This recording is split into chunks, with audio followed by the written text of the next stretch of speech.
Hello, everybody. This is Cherie Telbert with the HBA of Metro Denver. Welcome to the HBA University live webinar series, an HBA of Metro Denver membership platform that provides information and education geared towards issues that affect our members. Today's webinar is a special collaboration edition. As tired as we all are, more than 2 months into operating our businesses differently due to the global pandemic called COVID-19, professional trade organizations such as HBAs have important roles to provide as much support and information keeping your businesses and our industry healthy and economically viable while navigating through these challenging times. I am very pleased to introduce Ted Leidy, who, as CEO of our state association, is a co-collaborator of this webinar, to introduce all of those that are part of making this webinar a success and who will highlight our panel speakers. Next. Thank you, Cherie. Good morning, everybody. We are excited to collaborate with the HBA of Metro Denver on this special webinar edition. It would not be possible without the input and the work of our partners, HBA Metro Denver, the Colorado Springs HBA, Northern Colorado HBA, and of course our friends and industry partners, the Associated General Contractors Colorado Chapter. Our topic is current and it needs the kind of clarification we hope to collectively provide all of you. I'd like to briefly introduce our 4 panelists, and we all thank you for your time and lending your expertise today. First off, we have EJ Albright. He is the CEO of CFC Construction and an AGC member. We have Dan Johnson, Managing Partner of SFI Compliance, a Metro Denver HBA member. Todd Frederickson, an attorney and partner at Fisher & Phillips LLP with AGC. And Pat Miller, an attorney with Sherman & Howard and a member of Colorado Springs HBA. Thank you, gentlemen, for joining us today. I'll turn it back to Cherie for a quick announcement. Thank you, Ted. So attendees, first we want to allow you to see what a little housekeeping looks like. So if you all would, right now while you have the ability, please cursor to the bottom edge of your screen. There you will find a Q&A icon as it shows up here on this slide. And you will be able to use that during the webinar to ask specific questions of the panel. If you participated in the pre-webinar survey, then your questions are already in the queue, and all questions will be managed based on time at the end of the program. So instead of having questions after each speaker, we're going to wait and we're going to address them all at the end. Each speaker has 10 minutes, and then we are wanting to make sure that we allow those questions at the very end. So thank you. We had some technical difficulties at the beginning, so we did start late, so it will be an hour from our start time. So with that, I would like to turn it over to Dan Johnson. So next slide, please. And Dan is just going to kick off a preview of what this section is going to talk about. Dan, can I please turn it over to you? Thank you, Cherie. Yeah, so EJ and I are going to discuss some practical considerations for the job sites and some of the offices and really focus on what we're seeing out there. EJ is going to kick off after I'm done here, and he is going to talk about the AGC, what they have done, as well as what his company has done to ensure compliance with both the CDC guidelines as well as the state of Colorado guidelines. And he's going to share a lot of great information, a lot of great safe work practices. I'm then going to come in after he's done, and I'm going to give it a perspective from some home builders and what we've seen a lot of home builders do to try to comply with the requirements and try to keep everybody safe and healthy out there. So with that, I will turn it over to EJ. Thank you, Dan, and thank you, Ted and Cherie. We're excited to be here and to share our experiences and my experiences, both AGC and my company, CFC Construction, as we've navigated through the pandemic. So just a little bit of background, as this started to come down and you could see the pandemic moving across the globe from China, and it was pretty easy to be able to kind of follow the progression of our industry and see how it was affecting the industry. And AGC Colorado got very involved very early and aggressive, as did AGC America. And our starting point was the sample plan that was completed that you see here on the screen. And this sample plan was put together with a large group of industry safety specialists and councils. And I understand from Dan, one of those councils or one of that members of that group was a national HBA group. And so this kind of became our initial roadmap, this plan. We had, before it came out, we had actually put our own plan together. Then it came out and we said, well, this is a great start. And then what we did, if you could go to the next slide, please. We created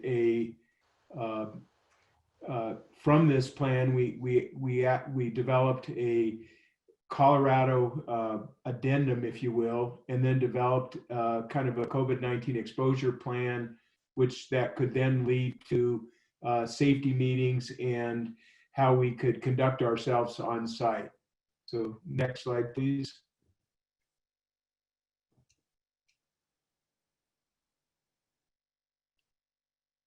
The sample plan is pretty typical of things that we've all in the industry heard about and been a part of, and you can see some of the typical points. And it's pretty easy to come up with a plan. What's tough and what the challenge is indoctrinating the craft workers and getting the mentality, as I think as everybody involved in this call understands, safety is about a mentality, and safety is about taking responsibility and believing in the cause. And it's about being in a position with the culture of companies from the top down and bottom up to create a safety culture. So for the commercial contractors, we have a standard site-specific safety plan as well as a company safety policy. And what we did is we dovetailed that approach into a COVID responsibility plan. And so we took the sample plan and then created a site-specific COVID plan that we then adopted for each of the sites, each of our member sites, and then those plans got communicated to the subtrades, and then the subtrades were required to create their own specific plan to address how they would address the issues within the standard site-specific safety plan. So next slide.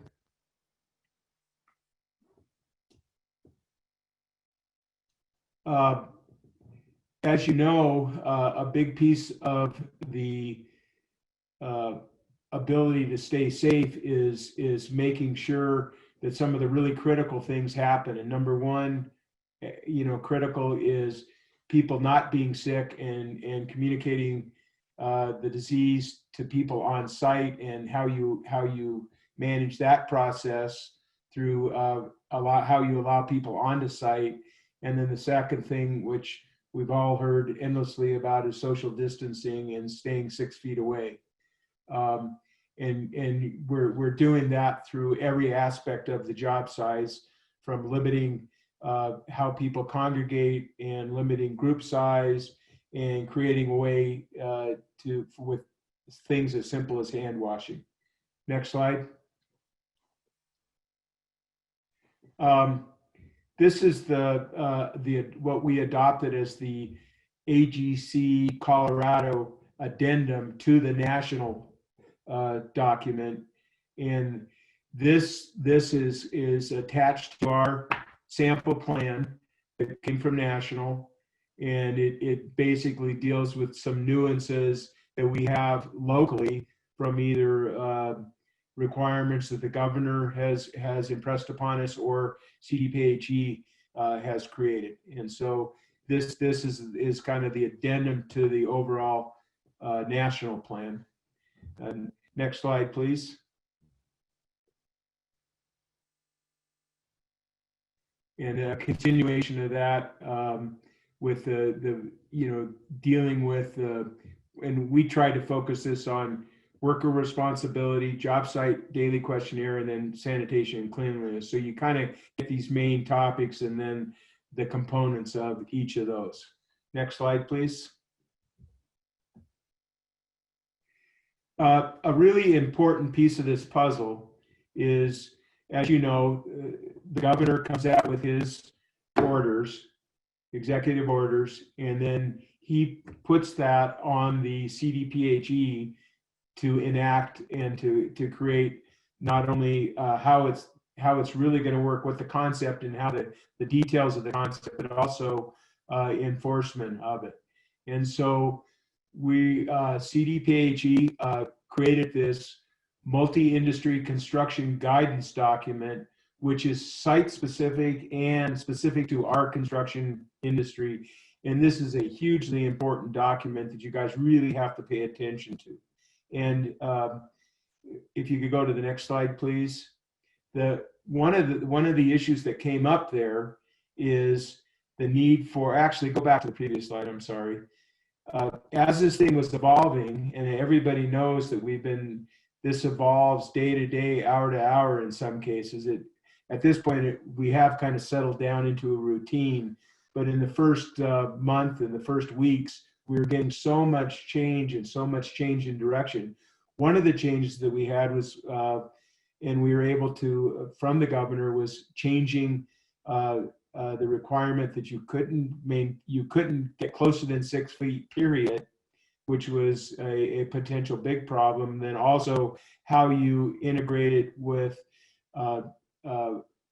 doing temperature checks on site to allow people onto a construction project. And we had a very fruitful meeting with CDPHE, and we're able to change that directive, allowing us, because you cannot lift a wall or you cannot lift a sheet of drywall and put it up and stay 6 feet apart.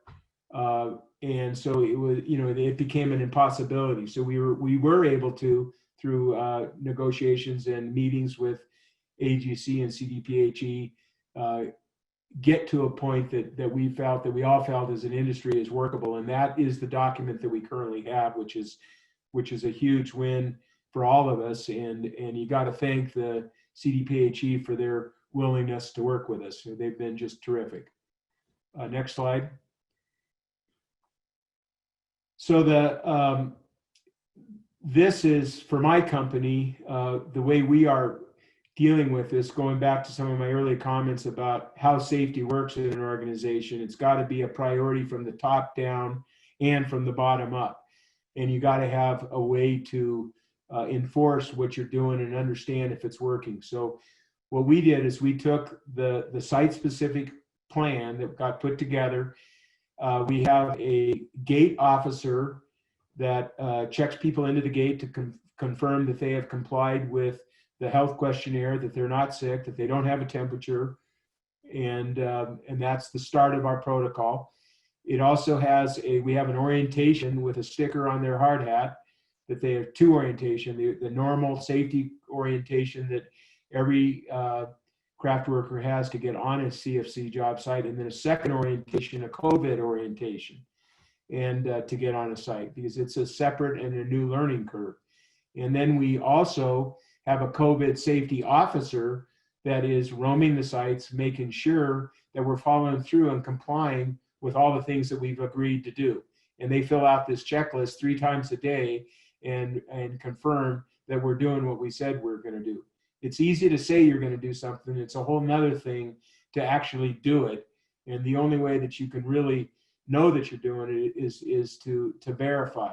So trust and verify. So this safety checklist, again, is how my company knows that we're doing the right thing on every one of our job sites, every day, every hour, as for the life of the project. Next slide.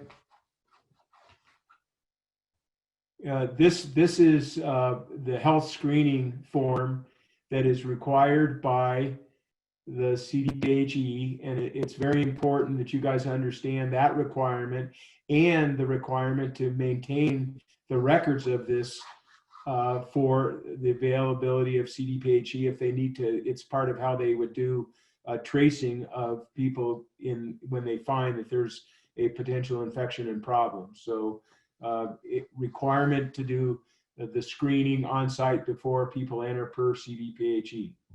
Next slide. So it's in all of this information that we have here, along with the sample plan, the CDPHE's requirements and health orders, the multi-construction industry guidance, and other resources are all you can find very simply at this email address, which is on the AGC Colorado site. Super easy to find. All the documents are there kind of in the order that they came out chronologically as this has come down over time. So I think that's probably beyond my 10 minutes. So I'm going to shift over to Dan and we can continue. All right, thank you, EJ, appreciate that. Yeah, so I want to follow up with something EJ had mentioned. Is the National Association of Home Builders was part and is part of that Construction Industry Safety Coalition that put together that original plan that AGC has since made custom to Colorado. So I think that's some great resources. And so home builders did have a voice in that plan. And, you know, I felt fortunate from the beginning of this pandemic that construction was deemed to be critical or essential, depending on where you are. But also felt an obligation to make sure it stayed that way and to make sure we did everything we could to kind of keep people safe and healthy. So I've been very fortunate to stay very busy during these times. And I know it's been very challenging for everybody. We're all busier than we've been in a very long time with the with what's going on, and still construction is moving forward. So I before I get into what some home builders are doing to comply with that state order and to try to do their best to keep the workers safe and healthy, I want to talk about OSHA enforcement. The memorandum I have shown on the screen is from last week, and it is basically an enforcement guidance document for OSHA on how they are going to handle enforcement of COVID related issues. So the entire document can be found on OSHA's website, and you know, I can send out some links if maybe I'm sure Connie can send out some links later on to the group and get you guys this information. But a couple key things to discuss first on that. We've heard a lot of rumors, specifically in Colorado, specifically in home building, and we've heard different rumors, but one of the common ones is we're hearing that, I'm getting the call constantly or frequently that says, we're hearing that OSHA is out fining companies $25,000 for not wearing face coverings. I've also heard $25. So $25,000 to $25 is obviously a big difference. I don't know where those rumors started. I don't know where that information is coming from. So what I did is I contacted both area offices in Colorado, and I confirmed that those rumors are to be false. So if I had a little fact check button, I could say that was false. What both OSHA area offices are doing in Colorado is they're responding to a lot of complaints. A lot of these complaints are currently being handled through what they call their phone fax system.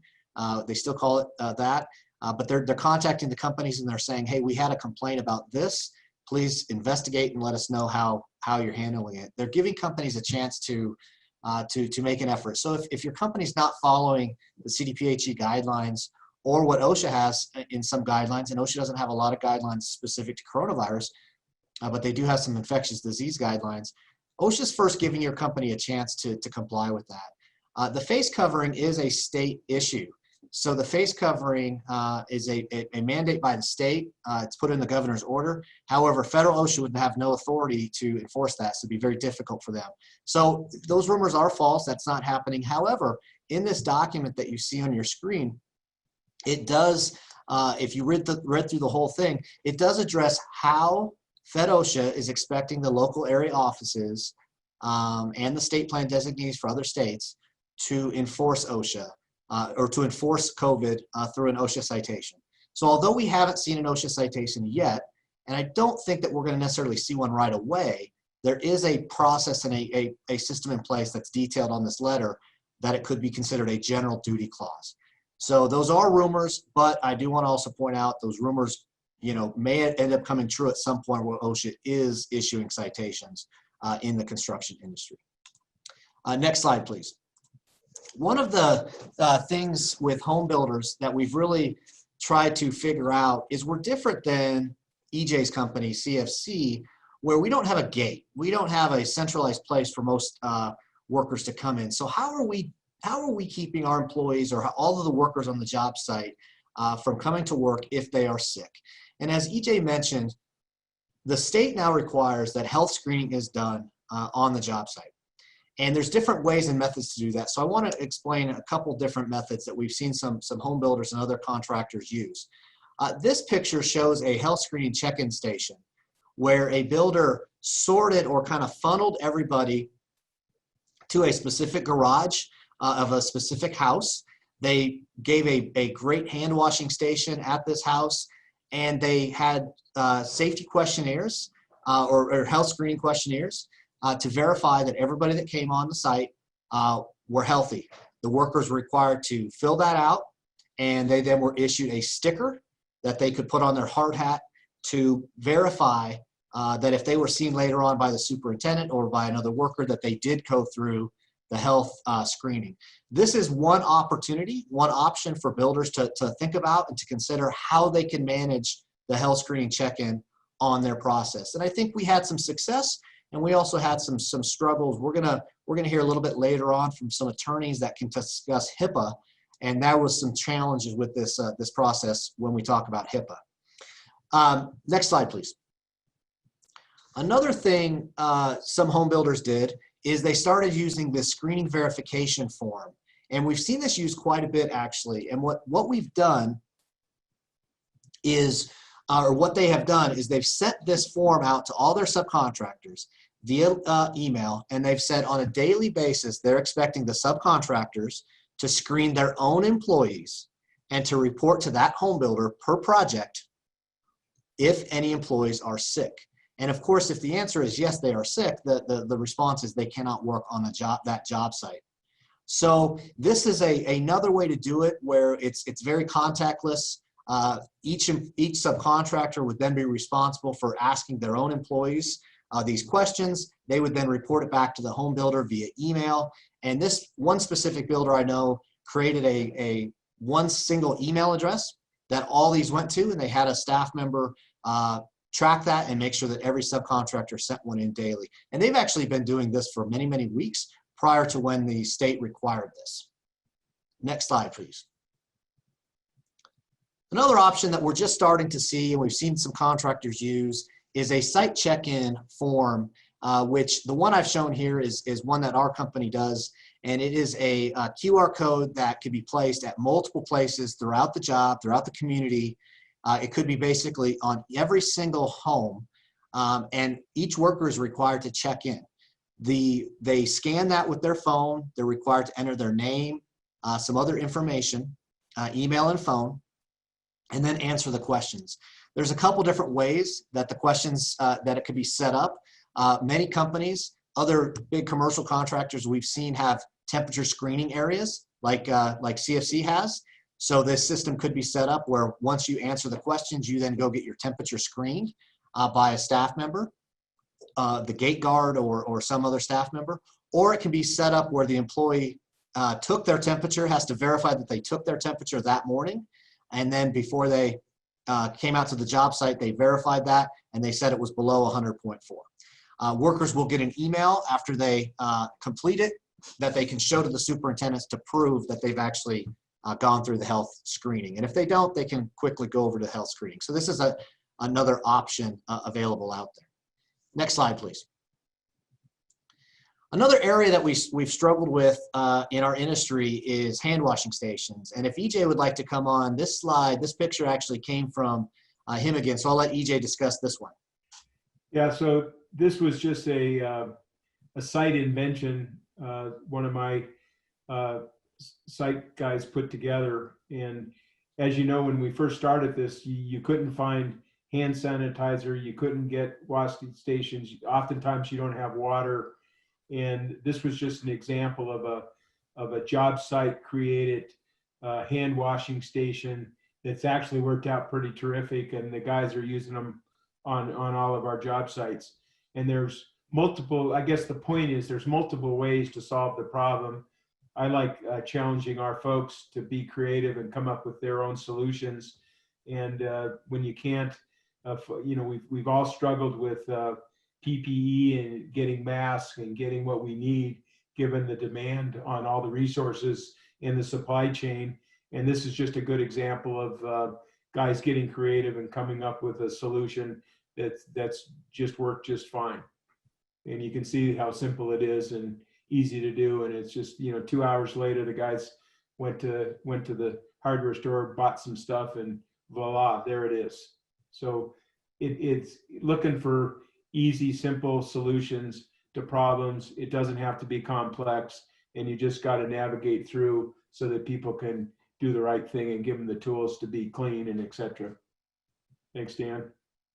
Yeah, thank you. And I really like the fact that this one is doesn't require running water. So that's a great feature in some cases. One thing that we don't want to ignore in our industry, the home building industry specifically, is the land development operations. We still need to comply with all these rules during the land development phase.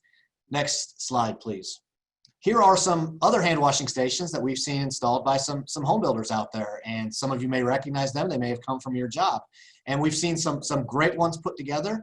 We've seen some that people are really making an effort. And, you know, sanitizer is one thing.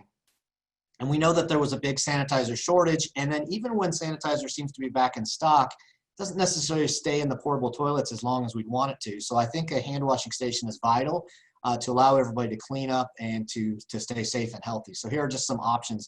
And as EJ said, challenge your staff, challenge your team. There might be some great opportunities out there that we haven't necessarily figured out yet that can work for your operations as well. Next slide, please. Another couple things that home builders are doing is a lot of signage. This is actually something that we've seen a lot of home builders doing, where they're just continually trying to communicate this message over and over again. You know, EJ talked about a safety orientation, a COVID safety orientation that his team is going, that everybody on their site is going through. And that is a great practice, a little bit more challenging in our industry when we don't have a centralized place for people to come through. So additional signage, making sure it's available in both English and Spanish is a great idea. So this slide just shows some available signs. Next slide, please, and you'll see some additional signs that we've made available for our clients, and you can have these printed at your printer, or you can just print them off on your screen or your printer yourself and just hang them up all over the sign. So just continually talking to folks about staying 6 feet apart, about making sure that they wash their hands, about wearing some type of face covering is really critical out there, and showing that we're making a strong effort to keep everybody safe. Next slide, please. And finally, I'd like to kind of end on showing a National Association resource, National Association of Home Builders resource. This is a long link, I understand that, and I think some of the links will be sent out later to make it a little bit easier for you guys to click on those. But this just is to the National Association of Home Builders and all their resources that they have available. Your local HBA may also have a website specific that you could go to as well that may have some of this additional information. But what the Construction Industry Safety Coalition, the AGC, the ABC, and including all the HBAs have done is they have made these documents very easy for you to edit and make available and specific to your company and your operations. So it makes it where one size does not fit all with this program. Home builders do have to step up quite a bit and do a lot, which can be challenging for a lot of us out there. But it's not a one-size-fits-all solution. But the state does have some very much one-size-fits-all requirements. So we want to make sure we're complying with those. All right, thank you for your time, and I'll turn it over to the next presenter. Thanks, Dan. And special thanks to Cherie and Ted for inviting Pat Miller and me to join in on this presentation and talk to you about some of the legal considerations surrounding COVID-19. I'm a general labor and employment lawyer, and so my presentation, or part of my part of the presentation is going to focus on labor and employment issues, and then you'll get a chance to hear from Pat on some OSHA or health and safety specific things that you ought to be thinking about. Thanks to EJ and Dan too for some great practical advice on how to deal with COVID-19 and some of the issues that arise. So next slide, please.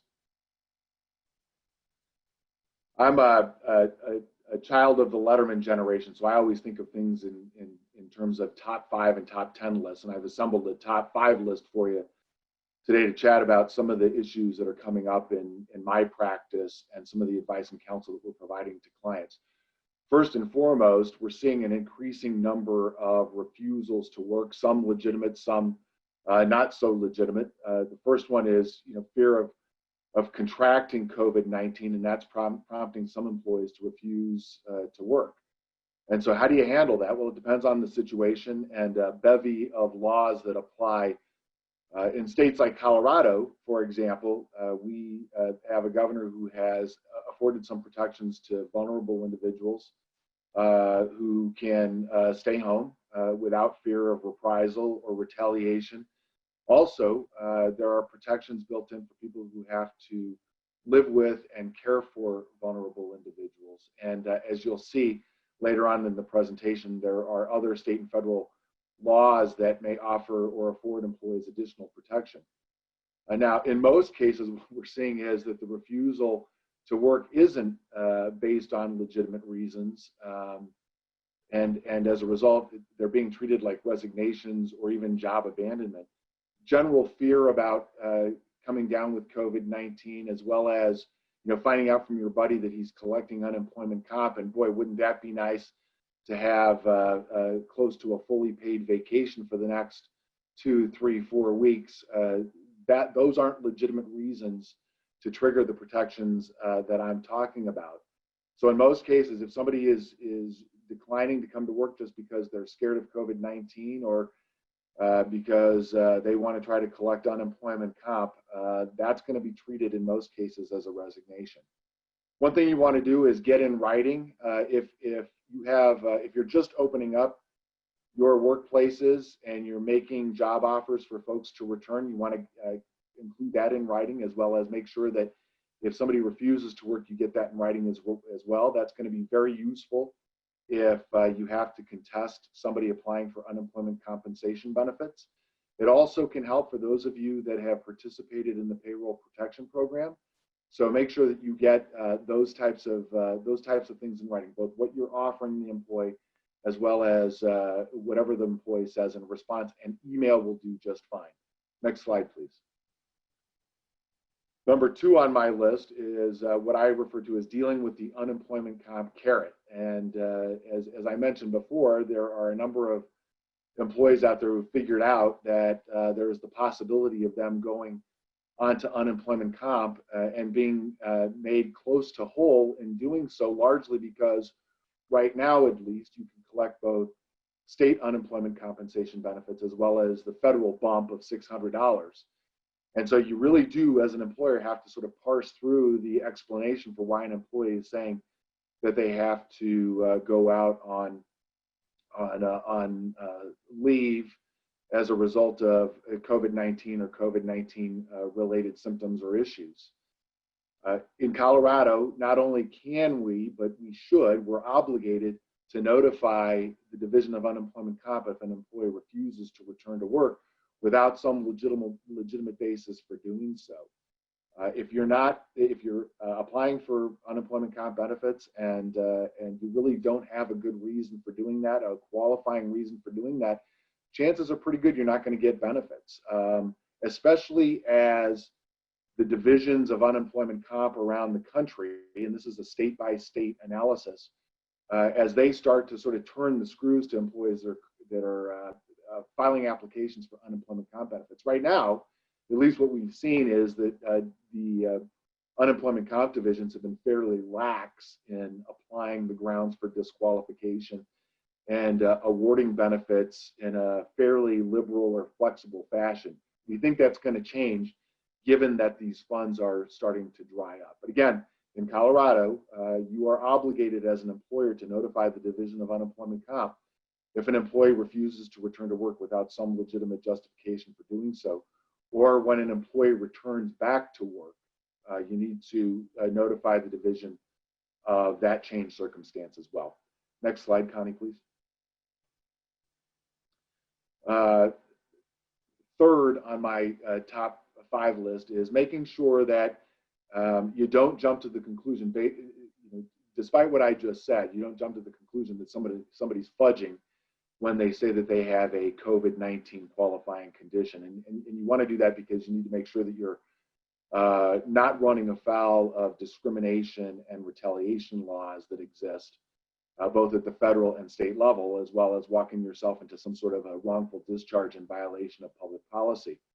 Know that folks who come down with COVID-19 or who have COVID-related symptoms, and in some cases are caring for elderly parents or vulnerable family members, may be protected by state and federal law. The other thing that you need to think about is that as employees go out on things like paid leave, and I'll get to that in more detail here in a minute, know that things like the Families First Coronavirus Response Act, as well as the Emergency FMLA, provide things like job restoration benefits. That means that if an employee goes out on leave because of COVID-19, you have to hold their job open. And when they are ready to come back, you have to provide them with the job they were in or a substantially equivalent position. On the state level, we've seen that the governor has issued some recent guidance, some civil rights guidance, where he has added some protections to folks who are disabled, who may be also suffering from some COVID-19 related illness or symptoms. So that's something that we have to keep in mind. And last but not least, we at AGC at least have been dealing with a new House bill that's popped up that would create whistleblower protection for somebody who raises health and safety concerns related to whether their employer is following federal and state COVID-19 guidelines specifically, and health and safety concerns generally. And we'll see where that goes, but it's an interesting development because we are not a whistleblower jurisdiction yet. And that would be the first step in making us a whistleblower jurisdiction, sort of like California.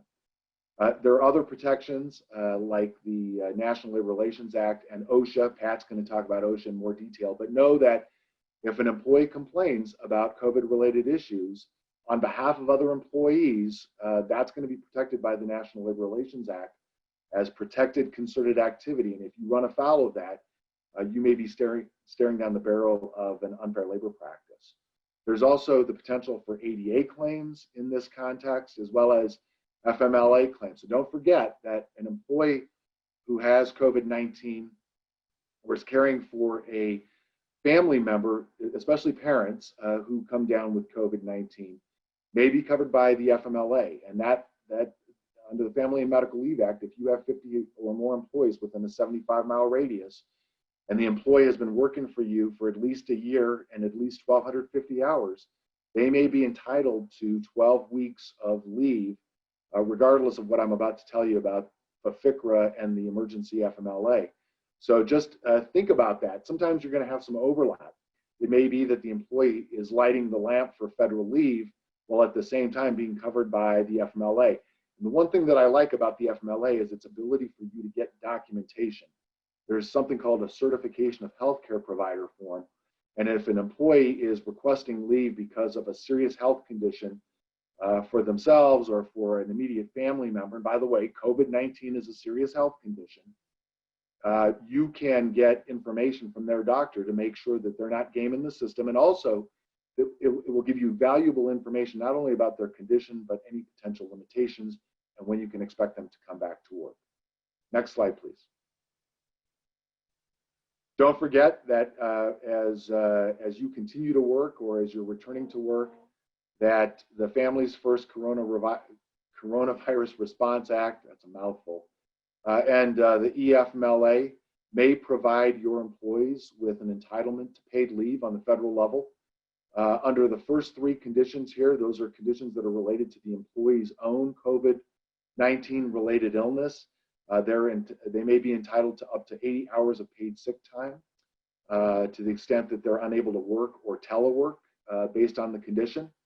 Know that for the first 3 conditions, actually the first 4 conditions, you can require documentation to support the need for leave. Ordinarily, you're going to get that from a doctor or a healthcare provider. But if an employee is subject to a federal or state or even local quarantine or isolation order because of COVID-19, they may be entitled to paid leave. If they've been advised by their doctor to self-quarantine, that may trigger paid leave as well. And of course, if an employee is experiencing symptoms of COVID-19 and, this is an important and, seeking a medical diagnosis, they may be entitled to the paid leave. The 4th condition is where an employee is caring for an individual who's subject to an isolation order or self-quarantine order. Again, you want to get medical documentation to support that before you provide the leave, and you can insist on that. You are entitled to insist on that documentation before providing the employee with the 80 hours of paid leave. And then, of course, there's this emergency family and medical leave. It's very narrow. It's only related to employees who need leave to care for a son or daughter whose school is closed or childcare is closed. But I will tell you that childcare has been open and continues to be open. And so you'd be able to quiz the employee on whether or for what reason they can't utilize childcare for their son or daughter, especially for somebody who's been working for you now all of a sudden has a need for that type of leave. Keep in mind that if somebody takes EFMLA, the first 2 weeks would be covered by the 80 hours of paid sick leave, and then they'd be entitled to an additional 10 weeks of leave to care for their son or daughter, but that would be at 2/3 of their pay. Next slide, please.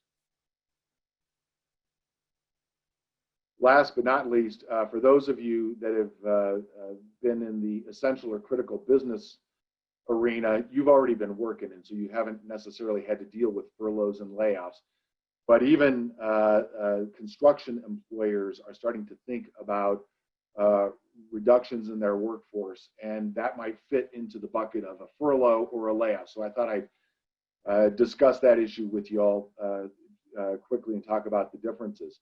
Think of a layoff as the end of employment. They tend to be permanent and are an actual termination of employment, as contrasted with a furlough, which before COVID-19 hit, I would have said is usually a 2, 3, or 4 week time off, a period of time off for the employee where they continue to be an active employee. There's a set starting date and ending date, but an expectation that they will return. And the big difference there is that there are different impacts depending on which one you use in dealing with downturns in your business. With a furlough, that allows you to avoid having to pay out things like vacation or PTO, something that you have to pay out at termination. Also, we're finding that insurance companies are allowing you to continue health insurance benefits if it's a furlough. And so that's been a very useful tool for some of our employer clients. If it's a layoff, a couple of things are going to happen. One, you're going to have to pay out final pay, including PTO and vacation. And there's a pretty good chance that that's going to convert your employee's health insurance benefits to COBRA, meaning in most circumstances that they're going to have to pay the premium to continue their health insurance benefits, and it's usually a bit more costly than what you would ordinarily pay for health insurance benefits. Lastly, keep in mind that if you are an employer that has 100 or more full-time employees and you are going to go through a plant closing or a mass layoff, you may have to provide 60 days advance notice of that under the Worker Adjustment and Retraining Notification Act, the WARN Act. For most of you, you'd be looking at whether you have a mass layoff, and for that you have to have a layoff of at least 50 full-time employees who comprise at least 33% of your workforce. So as you're considering furloughs and layoffs, don't forget about the WARN Act because that 60-day requirement can really bite you if you don't provide the advance notice that's required under the Act. And then last but not least, for many of our clients who have considered layoffs in particular and paying severance as part of that, if they're able to do so, know that in many cases, because that's a layoff of 2 or more employees, the EEOC calls that a group termination, and that may trigger the protections of the Older Worker Benefit Protection Act. That's part of the Age Discrimination in Employment Act that protects employees who are 40 years of age or older. And if you ask them to sign a severance agreement in a group termination setting, it has to have certain bells and whistles, including advice to consult with independent counsel of their choosing. They need to get their own lawyer. 45 days to consider your severance agreement, not just 21 days as is ordinarily required for an individual termination. And then, of course, 7 days to revoke the agreement after they sign it. Sorry about that. Can you all tell I have a Jack Russell? The other thing too, and this is a really important feature of OPA, the Older Worker Benefit Protection Act, and that is that you have to provide a separate disclosure, letting employees essentially know whether you're committing age discrimination. So what you'll have to let them know is what positions are being affected. In other words, positions where people are being let go and the ages of the people who are being let go versus those who are being retained in those same positions and who are being retained as employees and on your payroll. So that's a very fast and furious overview of some of the labor and employment issues that we've been facing at Fisher Phillips. I'm going to turn things over now to Pat Miller from Sherman and Howard so he can talk to you in more detail about some of the health and safety legal implications.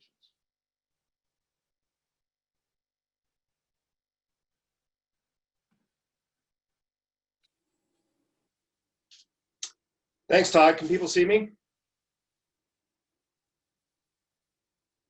Okay. I don't know if folks can see me or not, but I'll go ahead and get started here. I wanted to kind of piggyback on something Dan spoke to earlier, and that regards OSHA enforcement.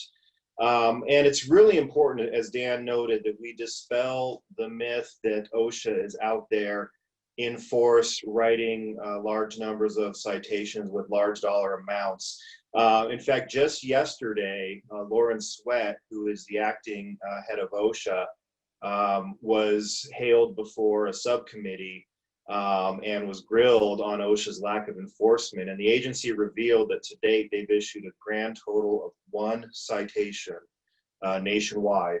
It excludes state plan states, of course, but they've issued 1 citation for COVID-related issues. So they're not out there in force. They're taking the same approach that, frankly, OSHA took in response to the H1N1 epidemic back in 2009, and that is to issue a lot of guidance, but not necessarily do a lot of enforcement. And the reason we're not seeing a lot of enforcement, I think, is because just like the rest of us trying to get a handle on how to deal with these COVID type situations, OSHA really doesn't have a lot of tools to be able to enforce it. There are a couple potential standards that they have said on their website that might possibly apply. Taking respiratory protection first, I can't see how we're going to be required to put people in respirators due to a COVID concern. So I think that's kind of off the table. They've mentioned PPE, but keep in mind that there's not a lot of PPE that you can use that is going to directly help with COVID concerns. OSHA's on record as saying that cloth masks are not considered PPE. They don't protect the employee from outside respiratory issues. They protect others from the employee's droplets. So a couple things there. One, that means that employers aren't required to pay for masks that they require. And more importantly, probably, is it's unlikely that OSHA is going to be able to issue any citations under that provision. Next slide, please.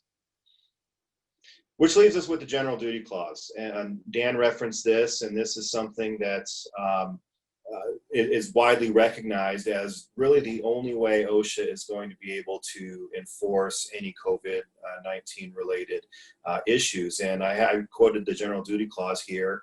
It's a for those of you who've dealt with it, it's a very, very broad provision. Furnish employment in a place of employment which are free from recognized hazards. So what OSHA would have to do here to establish a violation is establish that COVID is a recognized hazard in the workplace. And that can either be done by an individual employer recognizing it or an industry recognizing it. Well, here, I think that it's pretty obvious that it could be a recognized hazard given that it's a pandemic. But OSHA still has to get over certain hurdles as to abatement. In order to prove a general duty clause violation, OSHA has to establish a feasible means of abatement. In other words, they have to be telling an employer what exactly it needs to be doing to abate the cited condition. So where I think OSHA could go with this is relying on public health orders. Dan is absolutely correct that OSHA cannot independently enforce those. Those are a state and local issue. But what OSHA may very well do is say, look, this employer knew that COVID is a recognized hazard.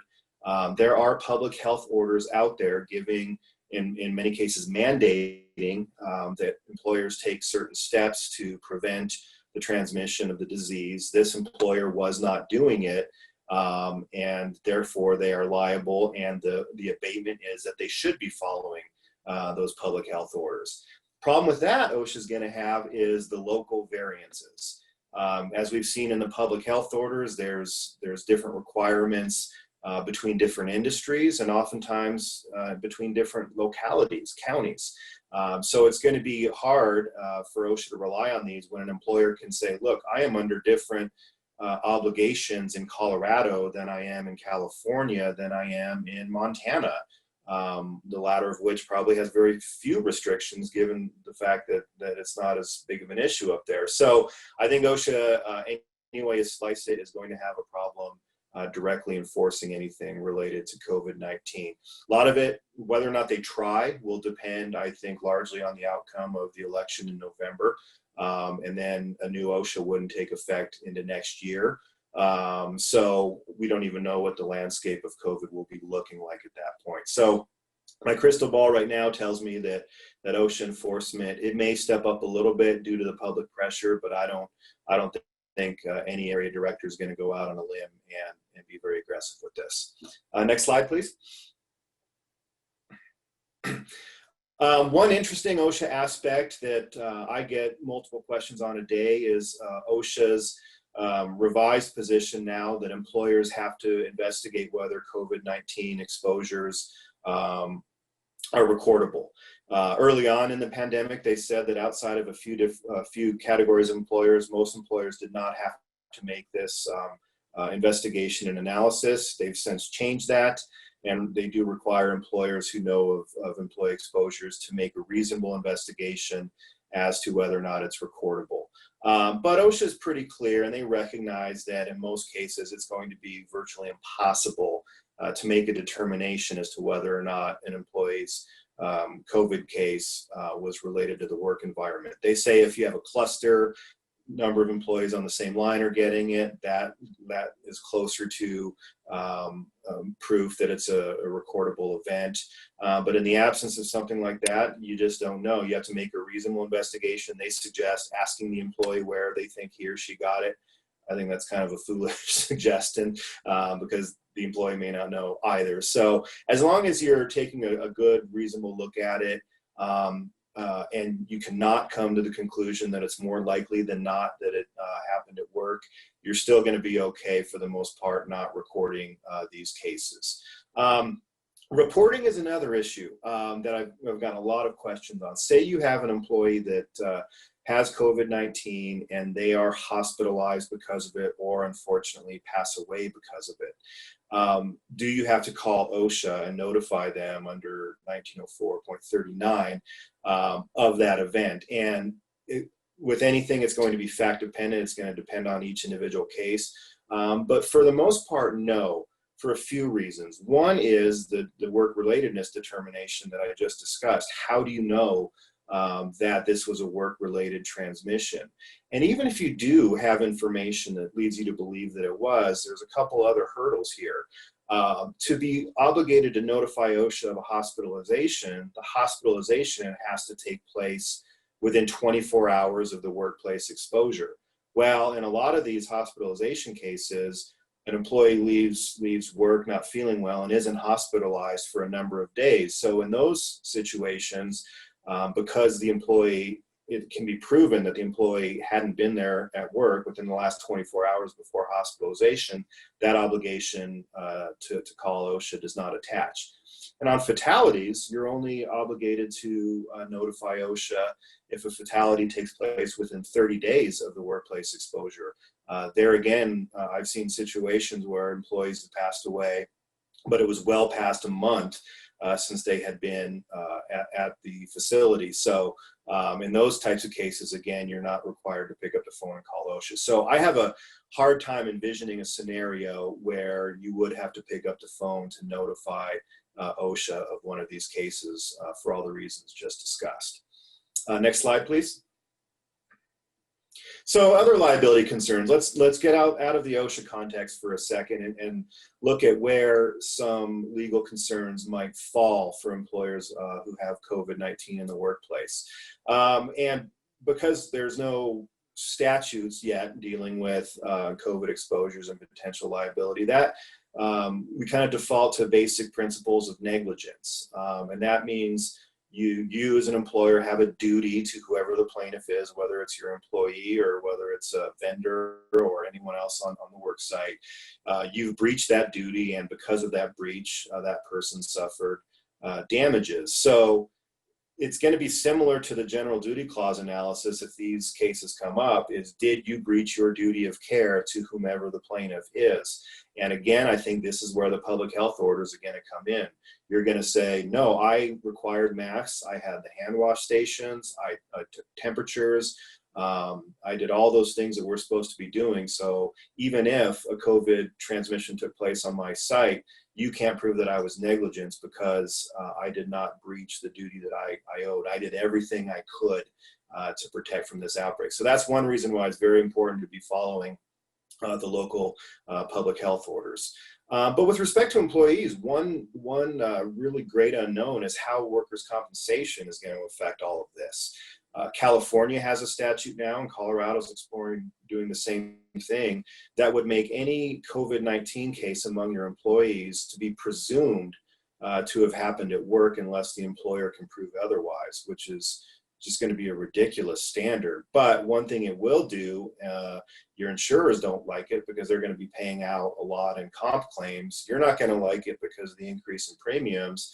But one thing you will be able to do is say that, well, okay, if workers' comp is going to be covering these cases, then I get to take advantage as an employer of workers' comp exclusivity. In other words, I can't be sued by this person or his or her family in tort because of the benefits that compensation has provided. So these are all great unknowns. We're still very early on. The COVID-19 is going to generate a lot of litigation, and so a lot of these issues still have to be shaken out down the road, but that's kind of the lay of the land as we have it right now. So with that, I think I've hit about my 10 minutes. I'll turn it back over and we can do the Q&A. Well, I want to thank all of our speakers, and I want to thank all of our sponsors that you see below. But I would like to, Connie, can you please advance the slide?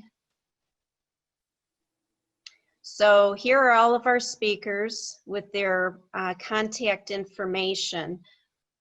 But I also wanted to let you all know that I am going to moderate the Q&A, and we're going to answer live. So please type your questions, and we will ask the panelists to unmute and be able to answer the questions after I have read them. So question number one, would you be able to provide a link to all the forms mentioned in this session, please? And I can answer for everybody that yes, we absolutely have links on probably all of our industry websites, but we will also be able to provide you with those links individually. So I think that one's answered. The next one, Leslie Miller, what steps do we need to take to make sure that the asymptomatic employees do not expose the rest of the workplace? So can a panelist please unmute and answer that question? This is Dan. So, you know, it's tough if they're asymptomatic and you don't know that they're officially, you know, COVID positive. If they're COVID positive, of course, we need to follow all the healthcare requirements and isolation until they are safe to come back to work. So the health screenings is very important to make sure that, you know, we're continually documenting that. The temperature part of that health screening has not been shown to be 100% effective, from my information, to make sure that those people are not on the job site. But the health screening piece is a really key piece to make sure that people that are sick stay off the job site, and people that are not feeling well stay home as well. As far as a completely asymptomatic person that does not show any symptoms and signs, I'm not sure the best answer to that, other than, you know, testing everybody. And I don't know the feasibility of that. Thank you, Dan. The next question is for land development projects. Do we need to have daily records of temperatures on site if OSHA were to visit our sites? Or if the record keeping is online, would that suffice? Will the presenter please answer this question? This is Dan again. I'll jump in. OSHA is not going to really worry about those screenings at this point. It's more going to be a health department concern. And I don't think you have to have them necessarily on site. You have to have them available. So if they are online in some fashion, and you can provide them to them, most likely in a pretty easy fashion for them, you'll be fine. Okay, any other presenter have anything to add to this answer? Okay, thank you. The next one's from Beth Nelson. Is the subcontractor liable for issue with his or her employees, or is the general contractor? This is Todd. I can take this one, or at least provide an initial answer. Generally speaking, the sub's going to be responsible for employment-related issues involving their employees. Certainly, there are some joint employer theories out there as to how you hold both the general and the sub responsible for the same employment issue, but that would require an aggrieved employee to jump through a number of hoops. Depends on the legal issue that's involved. If it's just in terms of you know, an employee getting sick on the job site and wanting some recourse for that, it'll depend on a number of items, not the least of which is, can they prove that it's due to something that happened on the job site? As Pat mentioned a little while ago, that's a difficult burden of proof, given that we face exposure in any number of places that don't include the workplace. So generally speaking, if an employee, a subs employee gets sick, even if they're asserting that it happened in the workplace, their recourse would be to pursue a workers' comp claim against the sub and not the general. Great. And this is Pat. I'll add a piece, an OSHA piece there. One of the things that would concern you from an OSHA perspective is OSHA's multi-employer citation policy, which is often used to hold GCs liable for the violations of their subs. It's possible that if OSHA goes an enforcement route, that they would pursue that sort of theory, which is why it's good, as EJ discussed earlier, to have the provisions in place to assure that your subcontractors are taking the steps they need to take. Great. Thank you, Todd. Thank you, Pat. Before I go on to the other questions that are populating, I know that there's been a common question that I've received from our members, from significant number of them. And I think maybe Dan might be able to answer this one, but there have been questions about OSHA and HIPAA and conflicting information out there. So Dan, would you please take that one on? Well, thank you, Cherie. I'm actually not sure I can answer that one, unfortunately. OSHA has some, certain requirements from record keeping and reporting that HIPAA, concerns have to be involved with. I don't know if Pat or Todd could possibly mention or discuss HIPAA as it relates to maybe the health screening. I know we've had some clients of mine that have done some health screening, and they've gotten some concerns that they're asking for customer or workers' names, and is that a HIPAA violation? So, Dan, this is Todd. It could be.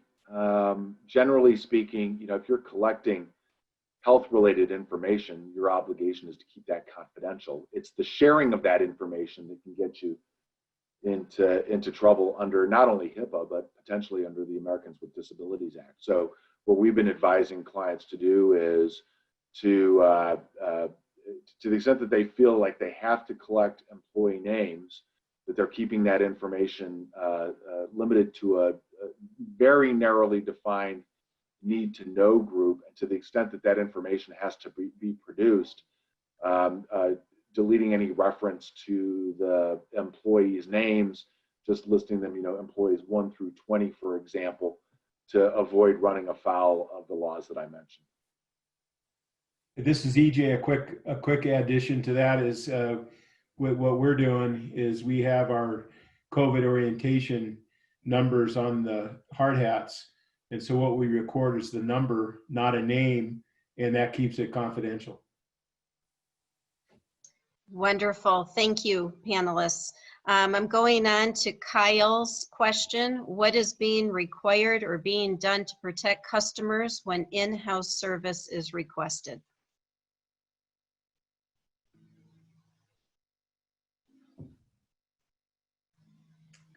I'll jump in on that one. This is EJ again. What we're doing is basically having a protocol of, before we go into a unit or home, where we would typically have the homeowners not in the home, or the renters not in the home, and the home being vacated, and then dealing with whatever we need to do within the home is cleaned before as we exit, and then the homeowners return back to their homes. Is that the question? I believe so. Thank you, EJ. And do you mind if this is Pat, and I agree with everything EJ is saying, and that those are good steps to take. For the legal requirement under the public health order, there is an appendix to Order 20-28. It's Appendix B that deals with field services, and that's online, and that provides a kind of detailed step-by-step list of things that you should be considering when going into homes and things like that. Great. Thank you, Pat. Misty is asking, can the health department fine you not following the PPE or only OSHA? I'll take this one. This is Pat again. Like I mentioned, OSHA's not, they don't have a lot of tools in their toolbox to enforce this. So especially when it's things like masks that, as Dan mentioned, are state driven.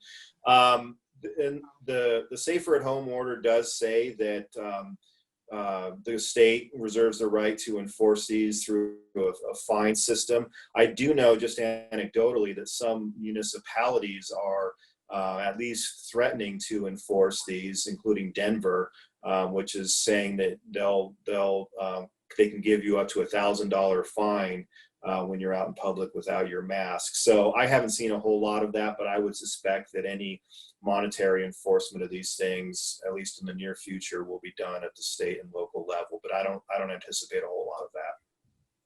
Great. Thank you, Pat. Todd Gardner is wondering, we have discussed exposure to trades and business, but what is the protocol regarding the customer or homeowner? Will we need to screen homeowners before entering the home for warranty or orientations? And we know this is kind of a phase 2 coming up, so great question. Yeah, this is Dan. This kind of relates to the previous question as well. And I just want to add, we have seen some clientele more in the rental industry that has required their renters to fill out a health screening questionnaire before they will send in their maintenance personnel. That has been something we have seen done. Great. Anybody else have anything to share with this question? Okay. Moving on, Rachel is wondering, will this recording be made available? If so, where would we locate it, or could we be emailed to participants as link? So I can answer that, Rachel. Yes, this will be available. All of the industry partners that you see listed will be able to have this to load up to their websites. And if you would individually like to have a copy of it, you would just need to email Connie Dahl, and Connie's email is cdahl, DAHL, at hbadenver.com. And we will also put that in writing so that you have that in case you didn't pick that up. So thank you. Moving forward, Randy Shelton, any special concerns for living in homes during a remodel?